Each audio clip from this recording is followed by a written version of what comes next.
Do you remember your first sale as Love Artisan? It was on the 9th of July 2017. We had worked so hard to make products, and at that time we didn't know what we were making. We were refurbishing old antiques with some, textiles and things. We had a wingback chair that was done in a beautiful bright fabric, and I put all that World Bank money into getting that getting the launch done. So we launched at K1 on a Sunday, and it was kind of do or die actually. And we didn't make enough money to cover the costs, and tears were falling, and I was like, I don't know what I'm going to do now, because I've put everything into this.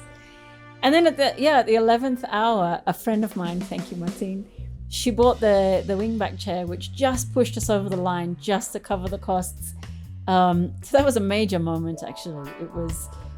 It was tough, those early years. It was definitely tough. But what became the identity of the company ended up happening a couple of months later, when I designed a cocktail chair called the Luma cocktail chair, named after the person who does our frames for us.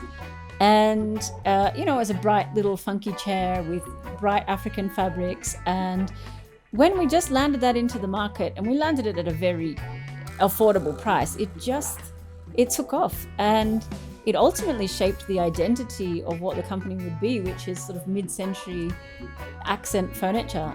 So I'm very grateful to that first design, because it took us on the journey that we're still on today.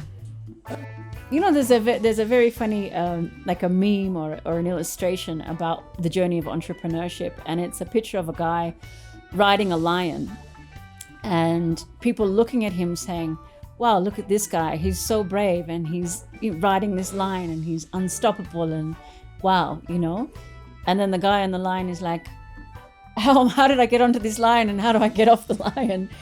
So sometimes I think the internal journey of being an entrepreneur is, it's a bit different. It's there is that point of like, you've come so far, you can't stop now. Basically, you've got to find your way through those difficult times, and you've got to keep faith that there will be a way to come through. And I remember in the early years, it was some business advice that I received, and it was so good, and it said that in that journey of entrepreneurship, obstacles are not in your way, they are your way. So there is no shortcut, and you have to go through those obstacles to understand your business and to build the foundation of your business. And it was such a mindset shift, because when you feel like you can't pay salaries, or all the things that come with running a business, that you feel like are stopping you from getting where you need to be, are actually the things that build you. Wow.